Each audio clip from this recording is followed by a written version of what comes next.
The परीक्षा academy में आप सभी का स्वागत है। आज का विषय है आपातकालीन प्रावधान। भारतीय संविधान के आपातकालीन प्रावधान मुख्यतः किस भाग में हैं? भाग 16, भाग 17, भाग 18, भाग 19। सही उत्तर है भाग 18। आपातकालीन प्रावधान संविधान के भाग 18 में है, जिसमें अनुच्छेद 352 से 360 तक शामिल हैं। राष्ट्रीय आपातकाल की उद्घोषणा किन आधारों पर की जा सकती है? युद्ध, बाह्य आक्रमण या सशस्त्र विद्रोह। युद्ध, आंतरिक अशांति या वित्तीय अस्थिरता। बाह्य आक्रमण, संवैधानिक विफलता या विद्रोह। युद्ध, आर्थिक संकट या आंतरिक अशांति। सही उत्तर है युद्ध, बाह्य आक्रमण या सशस्त्र विद्रोह। अनुच्छेद 352 के तहत युद्ध, बाह्य आक्रमण या सशस्त्र विद्रोह के आधार पर राष्ट्रीय आपातकाल घोषित किया जा सकता है। 44वें संविधान संशोधन द्वारा आंतरिक अशांति के स्थान पर सशस्त्र विद्रोह किया गया। अनुच्छेद 352 में आंतरिक अशांति के स्थान पर सशस्त्र विद्रोह किस संशोधन द्वारा किया गया? 38वां संशोधन, 42वां संशोधन, 44वां संशोधन, 52वां संशोधन। सही उत्तर है 44वां संशोधन। 44वें संविधान संशोधन अधिनियम 1978 ने आंतरिक अशांति के स्थान पर सशस्त्र विद्रोह शब्द रखा, जिससे आंतरिक आधार पर राष्ट्रीय आपातकाल की घोषणा अधिक प्रतिबंधित हुई। राष्ट्रीय आपातकाल की उद्घोषणा को संसद से कितने समय के भीतर अनुमोदित कराना आवश्यक है? 14 दिन, 1 माह, 2 माह, 6 माह। सही उत्तर है 1 माह। अनुच्छेद 352 के तहत जारी उद्घोषणा को उसके जारी होने की तारीख से 1 माह के भीतर संसद के दोनों सदनों से अनुमोदित कराना आवश्यक है। राष्ट्रीय आपातकाल के संसदीय अनुमोदन के लिए किस बहुमत की आवश्यकता होती है? साधारण बहुमत, केवल पूर्ण बहुमत, विशेष बहुमत, सर्वसम्मत अनुमोदन। सही उत्तर है विशेष बहुमत।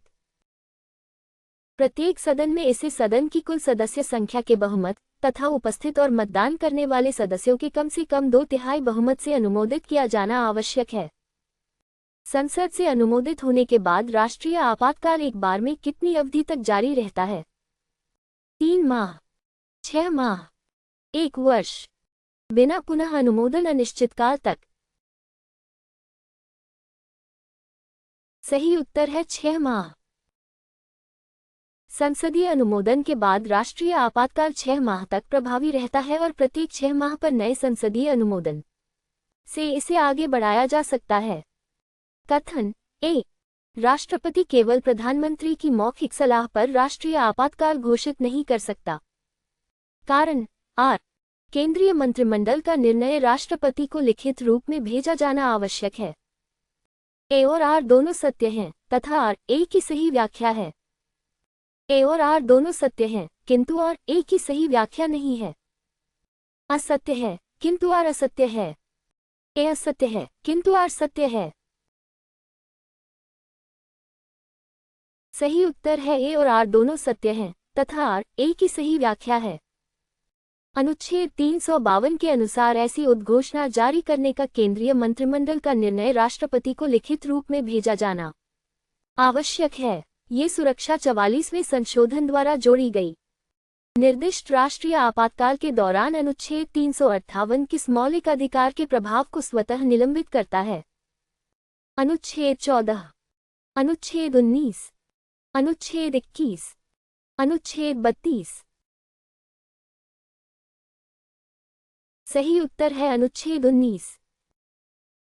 अनुच्छेद 358 अनुच्छेद 19 से संबंधित है। 44वें संशोधन के बाद ये केवल युद्ध या बाह्य आक्रमण के आधार पर घोषित राष्ट्रीय आपातकाल में लागू होता है, सशस्त्र विद्रोह के आधार पर नहीं। अनुच्छेद 359 के तहत किन मौलिक अधिकारों के प्रवर्तन को निलंबित नहीं किया जा सकता? अनुच्छेद 14 और 19, अनुच्छेद 19 और 21, अनुच्छेद 20 और 21, अनुच्छेद 21 और 22। सही उत्तर है अनुच्छेद 20 और 21।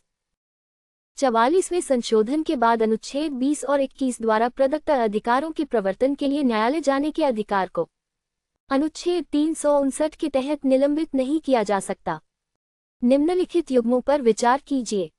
अनुच्छेद 352 राष्ट्रीय आपातकाल, अनुच्छेद 356 राष्ट्रपति शासन, अनुच्छेद 360 वित्तीय आपातकाल। कौन से सही सुमेलित हैं?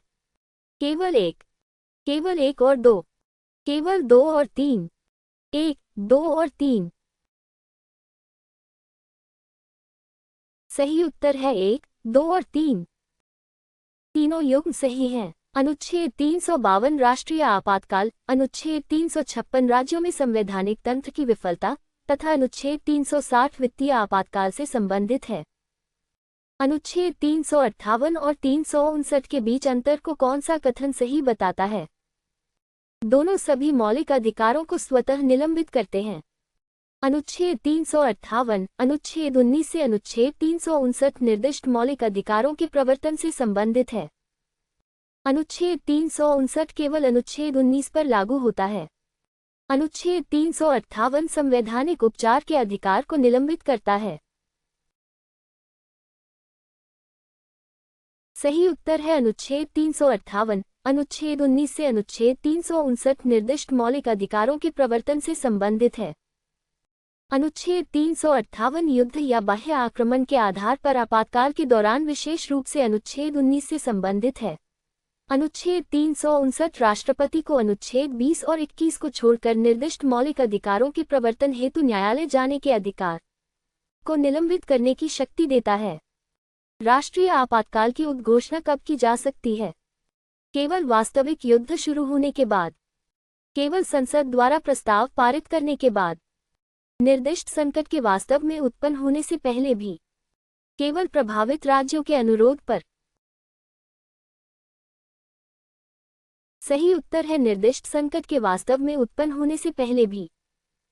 अनुच्छेद 352 के अनुसार युद्ध, बाह्य आक्रमण या सशस्त्र विद्रोह वास्तव में होने से पहले भी, यदि उसके आसन संकट से राष्ट्रपति संतुष्ट हो, तो राष्ट्रीय आपातकाल घोषित किया जा सकता है। अनुच्छेद 352 के तहत आपातकाल की उद्घोषणा कहाँ लागू की जा सकती है? केवल पूरे भारत में, केवल एक राज्य में, पूरे भारत या उसके किसी भाग में, केवल केंद्रशासित प्रदेशों में। सही उत्तर है पूरे भारत या उसके किसी भाग में। राष्ट्रीय आपातकाल पूरे भारत अथवा भारत के किसी निर्दिष्ट भाग तक सीमित करके लागू किया जा सकता है। राष्ट्रीय आपातकाल के दौरान संसद किस सूची के विषयों पर भी कानून बना सकती है? केवल संघ सूची, राज्य सूची, केवल समवर्ती सूची, किसी अतिरिक्त विषय पर नहीं। सही उत्तर है राज्य सूची। राष्ट्रीय आपातकाल के दौरान अनुच्छेद 250 के तहत संसद को राज्य सूची में वर्णित विषयों पर भी कानून बनाने की शक्ति प्राप्त हो जाती है। अनुच्छेद 250 के तहत संसद द्वारा बनाया गया कानून सामान्यतः आपातकाल समाप्त होने के कितने समय बाद प्रभावहीन हो जाता है? तुरंत, 3 माह, 6 माह, 1 वर्ष। सही उत्तर है 6 माह।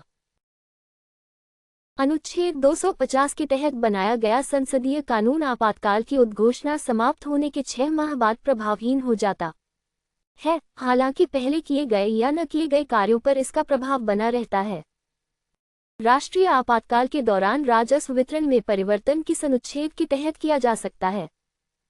अनुच्छेद 353, अनुच्छेद 354, अनुच्छेद 355, अनुच्छेद 356। सही उत्तर है अनुच्छेद 354। अनुच्छेद 354 राष्ट्रपति को राष्ट्रीय आपातकाल के दौरान राजस्व वितरण से संबंधित संवैधानिक प्रावधानों के अनुप्रयोग में परिवर्तन करने की शक्ति देता है।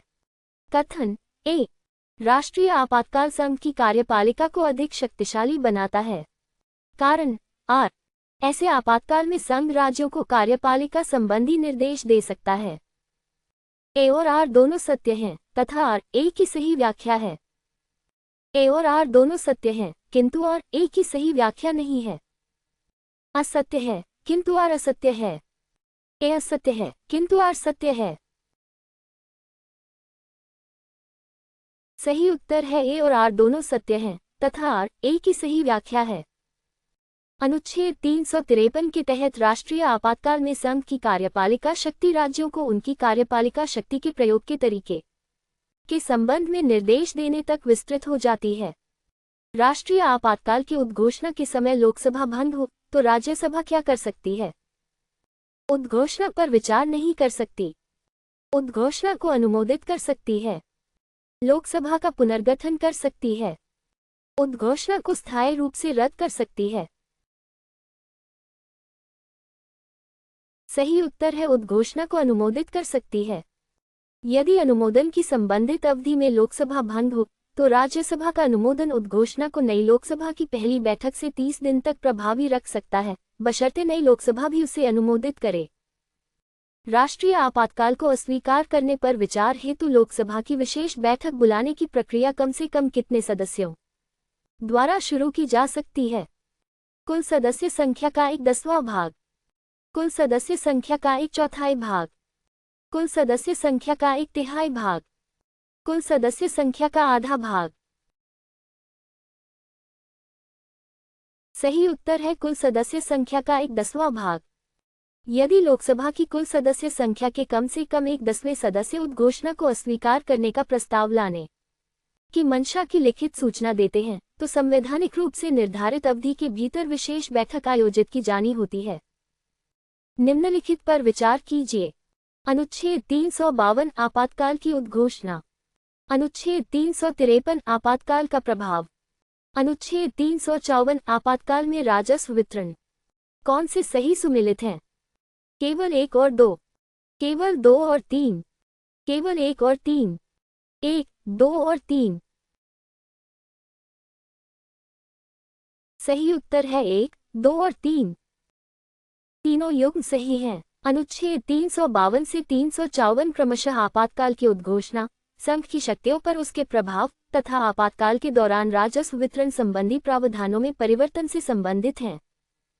किसी राज्य में राष्ट्रपति शासन किस अनुच्छेद के तहत लगाया जाता है? अनुच्छेद 352, अनुच्छेद 355, अनुच्छेद 356, अनुच्छेद 360। सही उत्तर है अनुच्छेद 356। अनुच्छेद 356 के तहत राष्ट्रपति शासन तब लगाया जा सकता है जब किसी राज्य की सरकार संविधान के प्रावधानों के अनुसार नहीं चलाई जा सकती। राष्ट्रपति शासन की उद्घोषणा को संसद से कितने समय के भीतर अनुमोदित कराना आवश्यक है? 1 माह, 2 माह, 3 माह, 6 माह। सही उत्तर है 2 माह। अनुच्छेद 356 के तहत जारी उद्घोषणा को जारी होने के 2 माह के भीतर संसद के दोनों सदनों से अनुमोदित कराना आवश्यक है। राष्ट्रपति शासन को सामान्यतः एक बार में कितनी अवधि के लिए बढ़ाया जा सकता है?